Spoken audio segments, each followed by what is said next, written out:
Now, 13 years later, if you ask them how they feel about what they said in 2003, they say, oh, I think we were wrong.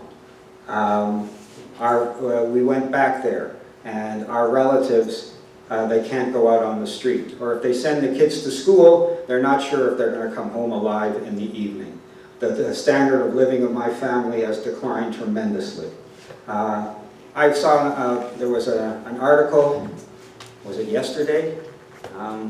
Can't remember exactly where. The guy who was photographed, who took spontaneously, according to the Western media, took a sledgehammer to Saddam Hussein's statue.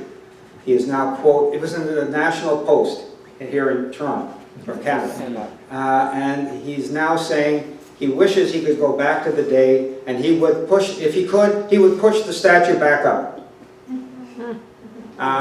Remember in the when there were the NATO's bombing campaign of Libya, in Hamilton there was a dinner to raise money for the Transitional National Council, and there were 200 doctors that got together at the mosque on the mountain in Hamilton, Libyan expatriates. They were doctors because the Libyan government paid for their education. And instead of staying in Libya and practicing, they came to make more money. They came as students to Canada, and some of them, and they got their education here as doctors in Canada. And they stayed here. And now, what was their reaction? Their reaction was to raise money to overthrow the government that paid for their training. And what was the result of all that? Well, it's a failed state. There are 3 armies fighting for control of the government of Libya. So in every war that I've seen, there are some people, expatriates, who for whatever reason oppose their former government, and unfortunately, they are good tools for the mainstream media here because they're often quoted. They're often interviewed, and a lot of publicity is given to what they have to say, whereas the opposing side, the anti-war movement, is completely shut out of the media, especially these days. It's murder to get anything reported, even a media release. So I can't say why they do this, but my experience is that after the war is over and the damage is done and the place is lying in ruins and there's no personal security anymore, my experience is that they're very sorry later.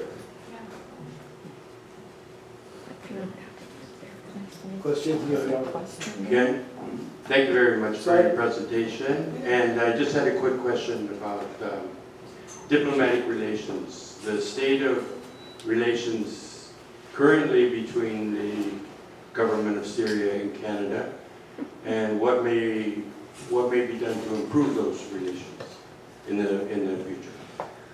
Currently, there are no diplomatic relations between Canada and Syria, which is very unfortunate, especially for Syrian Canadians who have family back home, for travelers who are of Syrian origin, and it's very unfortunate because it's basically saying we can't talk. The 2 countries can't talk.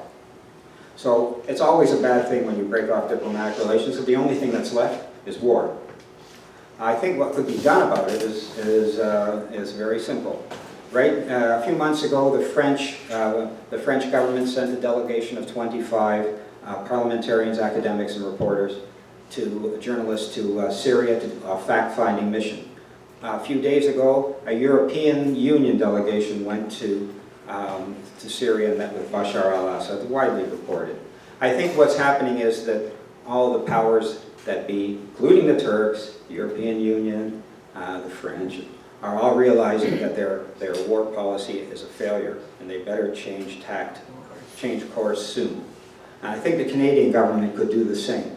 I think that at the very least, the Canadian government could make a fact-finding mission of MPs and academics and journalists and send them to Syria and let them report back to Parliament about what has been the effect of the economic sanctions that Canada has helped to institute against Syria. What is the Syrian government doing for refugees? what is the, you know, look at some of the destruction that has been caused by these terrorist mercenaries that have been funded by Canada, openly funded by the Harper government. I think that your point is very well taken, that one of the first things that the Trudeau government should do is start a thaw in diplomatic relations and start the wheels turning to reestablish normal diplomatic relations with Syria. Thank you so much. Thank you. I was just going to say that I was in the Middle East in 1960. I was with the UN for a long time, but I knew Prince Faisal back then, and he said something I never forgot. He said, we are in for a living hell for 2 reasons. We have oil that is easy to get, and we have no usury. And now they will have usury. The banks are all being changed. Iraq owes the IMF a huge debt now. They didn't have debt before. So I'm just saying, I'm a member of the Committee on Monetary and Economic Reform. Always go to the money. And so now the Arabs will not have any control of their money. They'll be under those banks. And they're not wars, they're illegal invasions. That's what they are.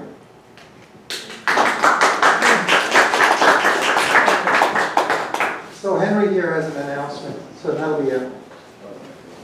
Yeah, I think this is a very important, it's not actually to do with Syria, but everybody here I think is aware of boycott investment sanctions, or BDS.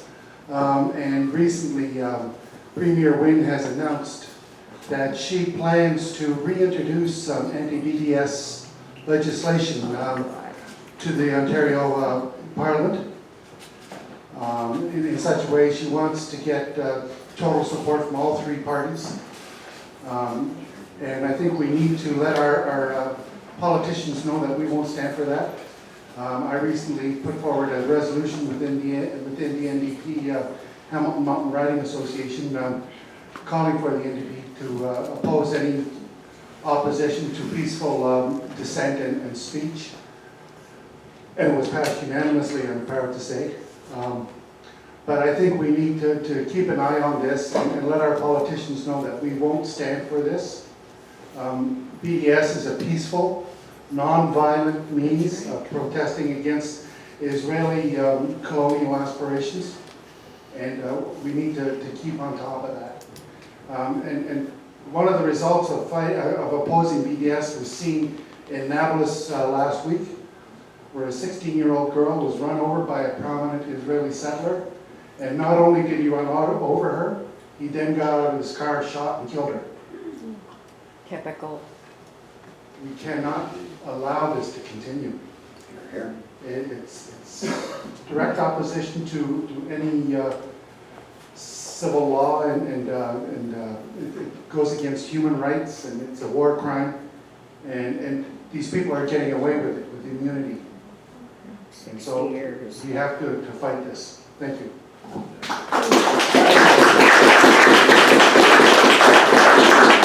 Okay, so I think that concludes our evening. Did you have any concluding remarks you want to make?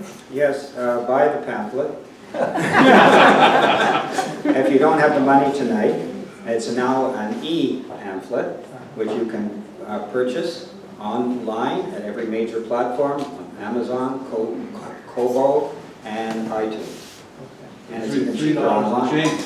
Pardon me? And it's $3 in change. Yeah, it's much cheaper. It's much cheaper, but you don't get my autograph on that. So thank you so much, Ken. Thank you very, very much. So I just want to remind you, if you came in late and didn't pay for admission, please do that, because that's how we rely on that income to support this place. So thank you very much. As I said, we're kind of closed or slow, and we'll be closed in August, but we will be back in September. Please join us. Thank you.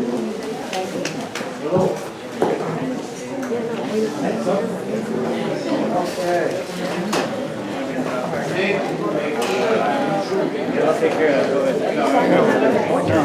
So Ken is seated in the front. If you want to join him, that's where he is. Thank you. Okay.